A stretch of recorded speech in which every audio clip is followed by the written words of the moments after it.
जो पद रे जी रिटायर्ड करुले से पद शून्य होकर रही जाऊला विभाग रे पूरा विभाग खाली हो जाऊला एवं किछि काम करिबा पाई नाम मात्र आउटसोर्सिंग रे नहले ठिका कर्मचारी हिसाब रे किछि लोकन को दायित्व देकी सरकार काम चलै नउथले सरकार काम चलै नेले आ मैन पावर जदि आमे बढ़ेबा नहीं ताहले हमरो जो विराट बजेट तैयारी होछि ये बजेट रो खर्च करिबारे कार्यान्वयन करिबारे दायित्व किए करिवो जने ठिका कर्मचारीटे जने आउटसोर्सिंग रे काम करितबा जने अधिकारीटे तांकर तार कोन रिस्पांसिबिलिटी अछि से काहे के एते रिस्क नेबो एवं सरकारी अनेक गुप्त तथ्य कथा ये ता हाथ को पड़े जीवो जे कंप्यूटर डाटा ऑपरेटर बसी थी सी भी जड़े ठिका कर्मचारीटे जिते डाटा अपलोड हो कंप्यूटर रे सीता पेन ड्राइव धरी घर को पड़ेब आम जापर कौन न कौन हो भरोसा करदे सरकार चलो सरकार कौ अवस्था चलूला आप जानते आ से क्षेत्र जदि आम विजन करवा ये जो विजन डॉक्यूमेंट कथा कहले आमर डीसी मैडम आमे तो मुझे दायित्व देइथिली आपन तार नेतृत्व नियंतु नेतृत्व नहीं थिले एवं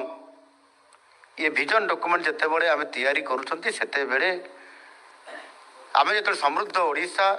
विकसित ओडिशा कथा कहउछंती माननीय यशस्वी प्रधानमंत्री विकसित भारत 2047 रो कथा कहउछंती सेते बेले जदि आम आखरे मैन पावर नथिबे एवं मु आह्वान देइछि जे 2029 भितर 15 लाख हेक्टर जमी को जलसेचन अधिक करबा पाई पड़िबो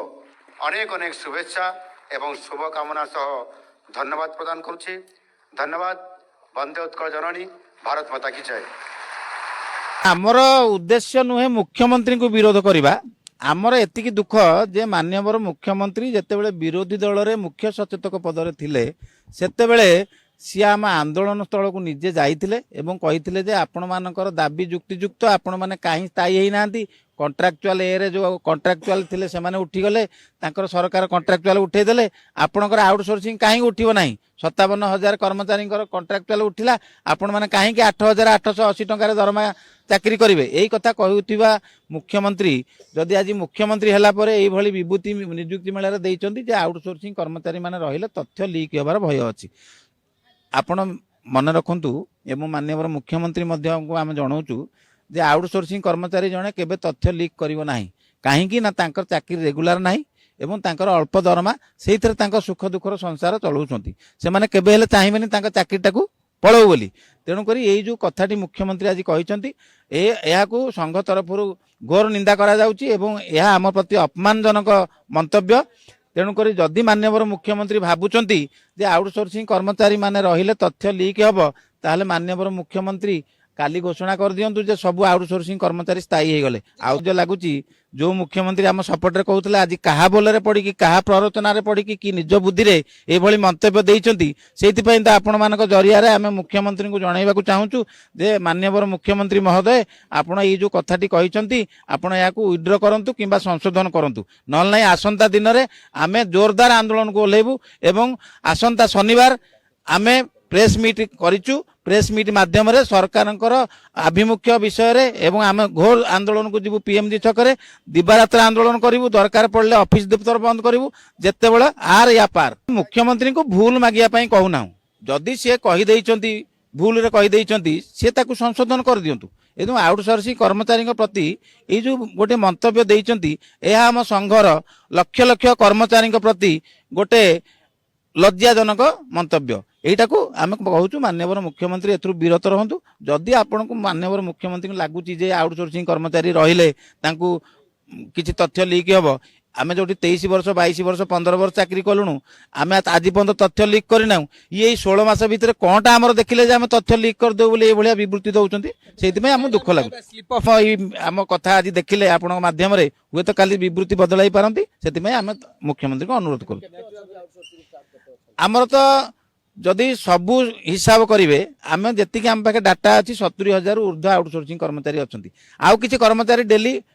ମାନେ ନିଯୁକ୍ତି ଦଉଛନ୍ତି, ପୁଣି କେତେ ଜାଗାରେ ନିଯୁକ୍ତି ଦେଇଛନ୍ତି ଆମ ପାଖରେ। ଯଦି ସବୁ ଖବର ଦିଆଯିବ ତାହେଲେ 1 ଲକ୍ଷରୁ ଅଧିକ କର୍ମଚାରୀ ହେବେ। ଆପଣମାନେ ଦେଖୁଛନ୍ତି ଶୌଚାଳୟରୁ ଆରମ୍ଭ କରିକି ସଚିବାଳୟ ପର୍ଯ୍ୟନ୍ତ, ହସ୍ପିଟାଲରୁ ଆରମ୍ଭ କରିକି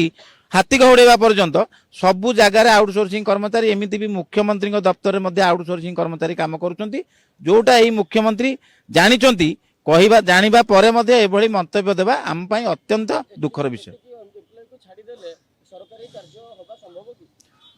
ମୁଁ ତ କହିପାରିବିନି, ମୁଁ ତ ଜାଣିଛି ଯଦି କେବଳ ମେଡିକାଲ ବନ୍ଦ କରିଦେବୁ, ଯଦି କେବଳ ଆଉଟସୋର୍ସିଂ କର୍ମଚାରୀ ମେଡିକାଲ ବନ୍ଦ କରିଦେବେ, ଓଡ଼ିଶାର ସବୁ ମେଡିକାଲ କାଲି ବନ୍ଦ ହେଇଯିବ।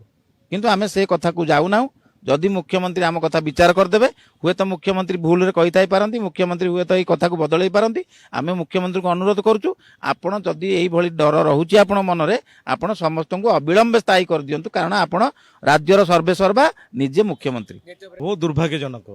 ମାନ୍ୟବର ମୁଖ୍ୟମନ୍ତ୍ରୀ ଏମିତି କହିବା ଛୋଟ ପିଲାଙ୍କ ଭଳିଆ ସେ କହୁଛନ୍ତି କଥା। ଆଉଟସୋର୍ସିଂ ଏମ୍ପ୍ଲୟି ତଥ୍ୟ ଲିକ୍ କରିଦେବେ। ତଥ୍ୟ କ'ଣ ସେ ଲିକ୍ କରିବେ? ଆମେ 15 ବର୍ଷ 18 ବର୍ଷ 20 ବର୍ଷ ଚାକିରି କଲୁଣୁ। ଆମେ ତଥ୍ୟ କ'ଣ ତଥ୍ୟ ଅଛି ଯେ ଆମର କ'ଣ ସିକ୍ରେଟ୍ ଅଛି? ଏଇଟା କ'ଣ କୋଉ ଏଜେନ୍ସି ନା କ'ଣ ହେଇଛି ଯେ ଆମେ ତଥ୍ୟ ସଂଗ୍ରହ କରିବୁ, ତଥ୍ୟ ଲିକ୍ କରିବୁ? ଏଇଟା ମୁଁ ବହୁତ ଆମେ ନିନ୍ଦା କରୁଛୁ ଏଇଟା।